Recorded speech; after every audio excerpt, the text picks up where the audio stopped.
The internet is a vast ocean of information, connection, and sometimes profound darkness.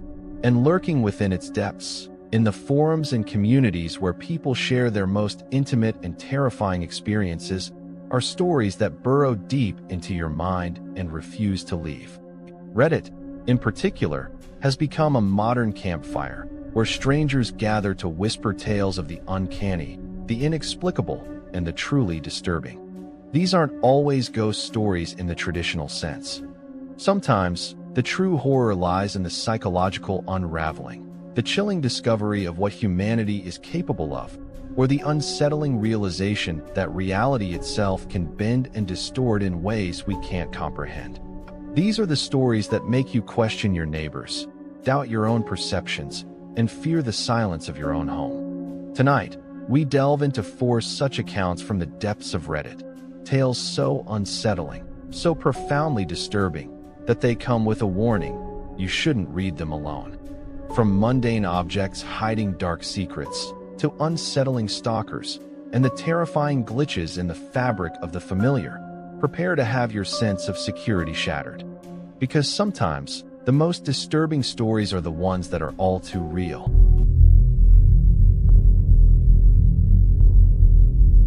This story comes from a Reddit user named Apartment Dweller 23, who moved into a seemingly normal, older apartment building in a bustling city. The place was small but affordable, and the only oddity was a locked closet in the living room. The landlord simply said it was for storage for the previous tenant, and he didn't have the key, adding a casual warning not to worry about it. Apartment Dweller 23 thought nothing of it at first, but a few weeks in, he started noticing a faint smell coming from the closet. It wasn't foul, not like decay, but it was an artificial, cloying sweetness, like cheap air freshener or disinfectant trying to cover something else. He tried to ignore it. Then, he started hearing things.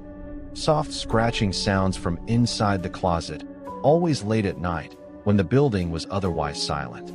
It sounded like fingernails against wood, or something small gnawing. He'd tap on the door, and the scratching would immediately stop. He'd tell himself it was mice or old pipes, but the pattern was too consistent, too deliberate. One night, unable to sleep, he lay in bed, listening to the incessant scratching. Suddenly, it stopped. And then, he heard a new sound. A faint, almost imperceptible whisper. It sounded like a child's voice, muffled through the thick wood of the closet door, just barely making out a few words. "Let me out." Apartment Dweller 23 shot upright in bed, his heart pounding. He crept towards the closet, his flashlight beam cutting through the darkness. He pressed his ear against the door. Silence. He knocked. Still nothing. He considered calling the police, but what would he say? "There's a whispering child in my locked closet." He decided he had to see for himself. He found a set of old tools in his utility drawer and, after much effort, managed to pry open the old lock on the closet door. It creaked open slowly, revealing absolute darkness within. He shone his flashlight inside. The closet was small, bare, and dusty. There were no shelves, no storage, no sign of a previous tenant's belongings. Just empty space. But the floor was peculiar. It was covered in a thick layer of fine, white powder, like talcum or plaster dust. And in the center of the floor, etched into the dust, was a child's drawing. A crude stick figure, smiling, holding hands with what looked like another stick figure, much larger, but with distorted, angry eyes. And then he noticed it.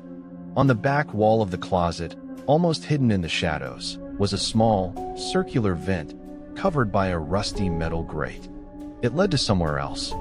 He put his ear to the vent.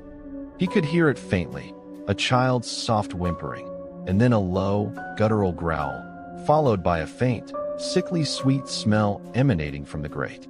He slammed the closet door shut, threw his landlord's phone number away, and moved out of that apartment the very next day.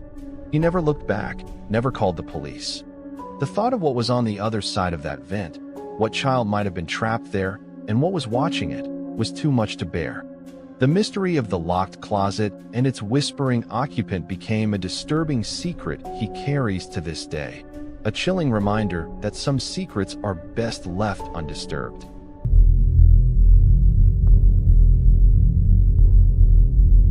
Reddit user Shadow Lurker shared a story that tapped into a primal fear, the fear of being watched, not just from the outside, but from within the very fabric of your perception. He was an artist, prone to long hours of solitary work, often late into the night. He lived alone in an old house, full of large windows that, when the lights were on, became giant mirrors, reflecting his brightly lit interior. It started subtly. He'd be working at his desk, and in the reflection of the window, he'd catch a glimpse of something behind him, a shadowy figure, standing still, just at the edge of his vision. He'd spin around, but there would be nothing there, just his empty living room. He dismissed it as optical illusions, fatigue, or the flickering streetlights outside. But the sightings became more frequent and more detailed. The figure in the reflection was always the same, tall, thin, with abnormally long limbs, and a head that seemed to be permanently tilted at an unnatural angle. Its face was always obscured by shadow or turned away.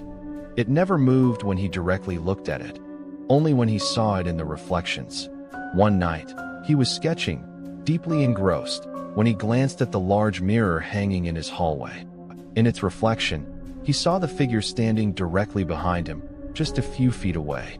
Its head was tilted, as always, but this time, he could faintly make out 2 points of light, eyes, staring intensely at the back of his head. He froze, too terrified to move, too terrified to even breathe. He watched the reflection. As he watched, the reflected figure slowly raised one long, bony hand. Its fingers were unnaturally elongated. It slowly reached out, directly towards his reflection's shoulder. Shadow Lurker could feel an icy coldness radiating from behind him, prickling his neck. He could almost feel the weight of its gaze, the phantom touch of its hand. He squeezed his eyes shut, counted to 10, and then slowly opened them. He looked back at the mirror. The reflection was gone. Just his own exhausted face stared back. He spun around. Nothing. The room was empty. But the distinct, cloying smell of old, stale smoke, like a fire long extinguished, lingered in the air. He decided it was time for a drastic measure. He covered every window and mirror in his house with blankets and sheets. The house became a dark, claustrophobic box, but he felt a sense of relief. For a few days, the fear subsided. Then, one morning, he woke up to a sound from his living room. A faint scraping. He crept out of his bedroom and peered around the corner. One of the blankets had fallen from a large window, exposing a small sliver of glass. And in that sliver, reflected perfectly, was the figure. It was outside, pressed against the window, its face still obscured, its long, bony fingers pressed against the glass. And it was staring directly into the room, directly at him, with a palpable sense of longing. He screamed, pulling the blanket back into place. He moved out of that house a week later, leaving behind all the mirrors and furniture, convinced that whatever was there was tied to the reflections themselves, a parasitic entity that could only exist and observe from the other side of the glass. He now avoids mirrors, and to this day, he can't shake the chilling feeling that sometimes, when he catches his own reflection, he sees a momentary flicker, a slight distortion, that reminds him he might still be watched, waiting for him to let it back in.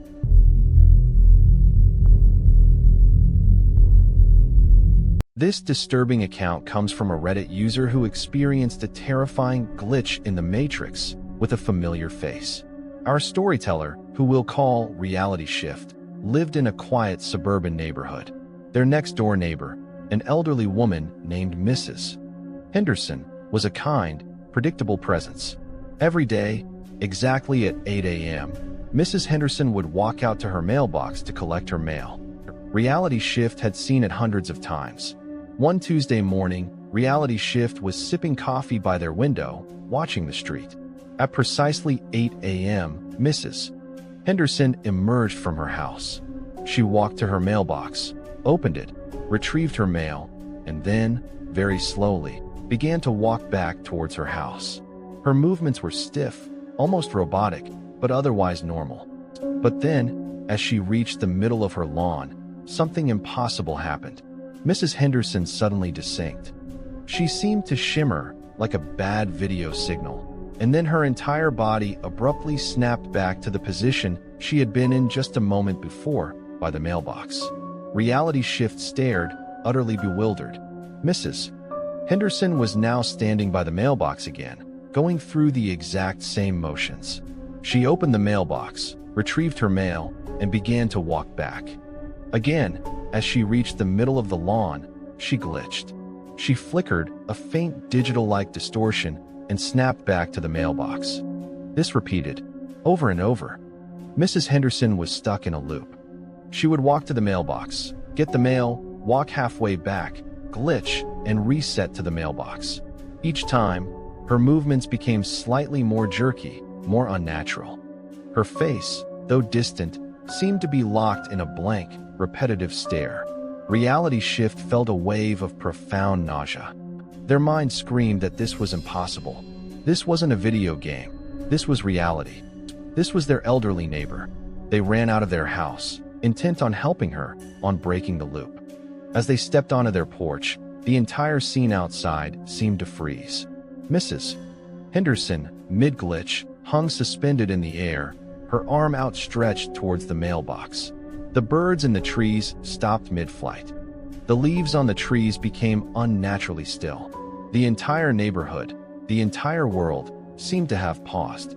Then a sound, a low, distorted hum, like a computer trying to process a corrupted file, filled the air. And from the unmoving figure of Mrs. Henderson, a faint, metallic clicking began to emanate, growing louder, faster.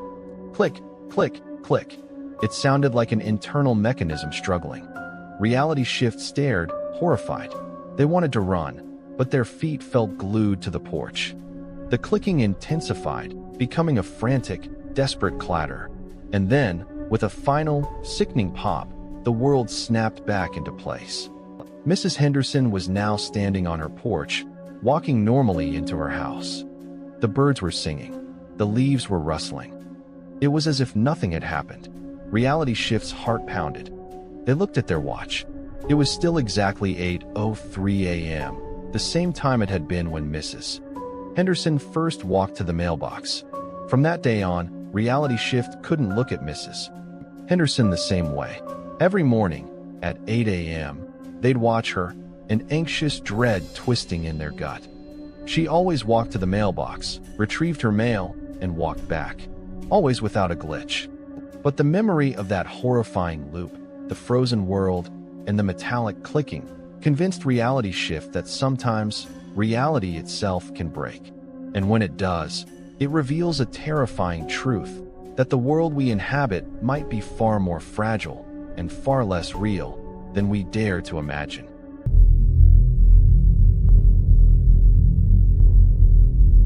This final story comes from a Reddit user recounting a terrifying childhood memory that only made sense years later.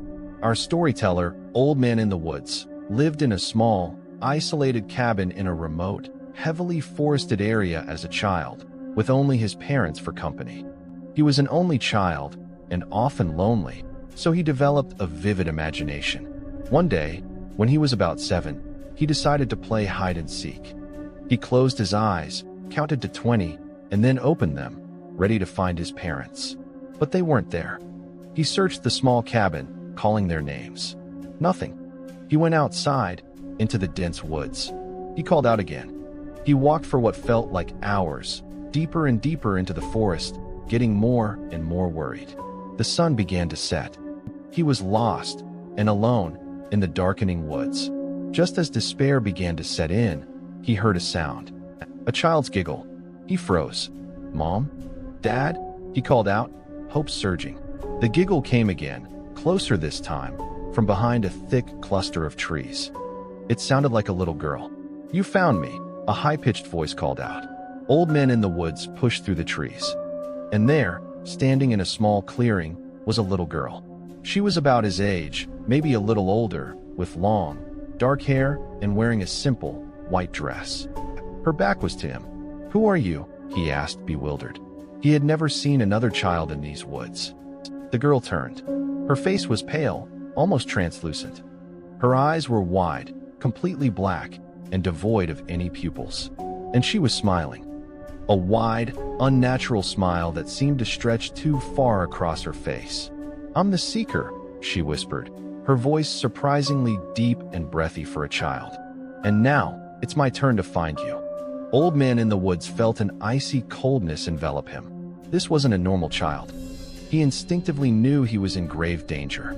He turned and ran, blindly, back into the deepening gloom of the forest. He ran for his life, branches whipping at his face, roots tripping his feet. He could hear her behind him. Not running, but moving. The sound of dry leaves crunching underfoot, keeping pace with him. And then, he heard her voice again, closer, no longer giggling, but singing a low, mournful lullaby. He didn't stop until he burst out of the woods and saw the reassuring light of his cabin. He slammed the door shut, locking it, and dove under his bed, sobbing. His parents found him there hours later, terrified and shivering, confused about where he had been. He never told them about the girl with the black eyes. He knew they wouldn't believe him. Years later, as an adult, Old Man in the Woods was browsing an old local history book. He stumbled upon an old newspaper clipping from the 1930s. It was a missing persons report for a little girl, about 7 years old, who had disappeared from a cabin deep in the woods, not far from where he grew up. Her name was Clara. The article mentioned her parents had found her favorite white dress neatly folded on her bed, but she was gone without a trace. The picture with the article was faded, but it was unmistakably the girl with the black eyes. He read the article again, a horrifying realization dawning on him. She hadn't been playing hide and seek. She had been the one hiding. And all those years later, she was still trying to play, still looking for a friend in the vast, empty woods. Old Man in the Woods never walked through those woods alone again. He now knows that some games never end, and some children, once lost, continue to seek, forever trapped in an eternal, terrifying play.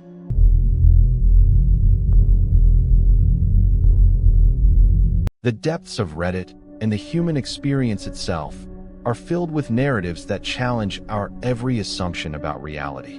From the hidden terrors of a locked closet, to the spectral watcher in Reflections, the unsettling glitches in the familiar, and the endless game of a lost child in the woods. These are the stories that scratch at the edges of our understanding, leaving us with a profound sense of unease. They remind us that sometimes, the most disturbing truths are not found in ancient legends, but in the shared experiences of ordinary people, in the quiet corners of our homes, and in the unsettling distortions of the world we thought we knew. They are the stories that make you pause, look around, and wonder if you truly are alone. Which of these Reddit tales unsettled you the most? Have you ever encountered a disturbing event that shattered your perception of reality? Share your experiences and theories in the comments below. If these unsettling accounts have given you chills, please like this video and subscribe to the channel for more dives into the disturbing, the unexplained, and the genuinely terrifying. Don't forget to hit that notification bell. Until next time, keep your doors locked, your eyes open, and remember, some stories are best not read alone.